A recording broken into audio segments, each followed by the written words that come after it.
प्रभु की माया।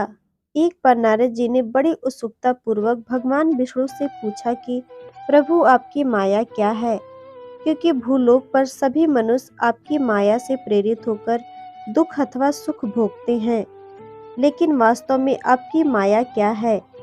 विष्णु भगवान बोले, नारद, यदि तुम्हें मेरी माया जाननी है तो तुम्हें मेरे साथ पृथ्वी लोक चलना होगा, जहां मैं तुम्हें अपनी माया का प्रमाण दे सकूंगा।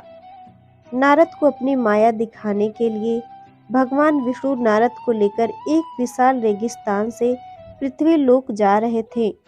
यहाँ दूर दूर तक कोई मनुष्य तो क्या जीव जंतु भी दिखाई नहीं पड़ रहा था। नारद जी विष्णु भगवान के पीछे पीछे रेगिस्तान की गर्म रेत को पार करते हुए आगे बढ़ते रहे। चलते चलते नारद जी को मनुष्य की भांति गर्मी और भूख प्यास का एहसास होने लगा। तभी कुछ दूर पर उन्हें एक छोटी सी नदी दिखाई दी। नारद जी अपने प्यास बुझाने के लिए उस नदी के पास पहुंच गए। तभी उन्हें कुछ दूरी पर एक सुंदर कन्या दिखाई दी, जिसके रूप को देखकर नारद मुनि उस कन्या पर मोहित हो गए। नारद जी ने उसके पास जाकर उससे वीरान जगह पर आने का कारण पूछा। कन्या ने बताया कि वह पास के ही एक नगर की राजकुमारी है और अपने कुछ सैनिकों के साथ रास्ता भटक गई है। नारद मुनि भी राजकुमारी के साथ उसके राज्य में पहुंच जाते हैं। राजकुमारी सब हाल अपने पिता को बताती हैं।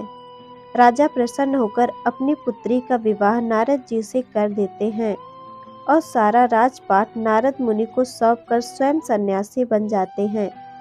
अब नारद मुनि राजा के समान पूरे ऐशो आराम से अपनी जिंदगी का यापन करने लगते हैं। नारद इन सब में यह भी भूल चुके हैं कि वह प्रभु को नदी किनारे बैठा ही छोड़ आए हैं। समय बीतने के साथ नारद को उस राजकुमारी से 2 संतानें भी हो गई। नारद मुनि अपने फलते फूलते राज और पुत्रों को देखकर बहुत खुश थे। एक दिन उस राज्य में 3 दिन लगातार इतनी घनघोर वर्षा हुई कि पूरे राज्य में बाढ़ आ गई। सभी लोग अपनी सुरक्षा के उद्देश्य से इधर उधर भागने लगे।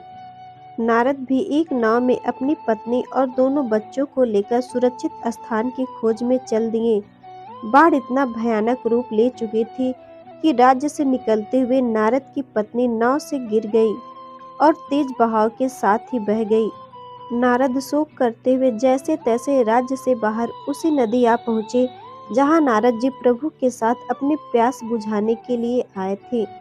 नारद मुनि नदी के किनारे पर बैठकर शोक करते हुए जोर जोर से रोने लगते हैं। मेरे बच्चे, पत्नी, सब कुछ तो नष्ट हो गया। अब मैं इस जीवन को जीकर क्या करूँगा।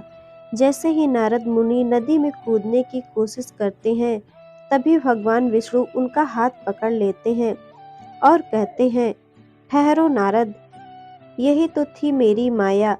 जो अब तक तुम्हारे साथ घटित हुआ वह सब मेरी ही माया थी। अब नारद मुनि भली भांति समझ जाते हैं, अब तक जो भी कुछ उनके साथ घटित हुआ वह सब कुछ केवल प्रभु की ही माया थी।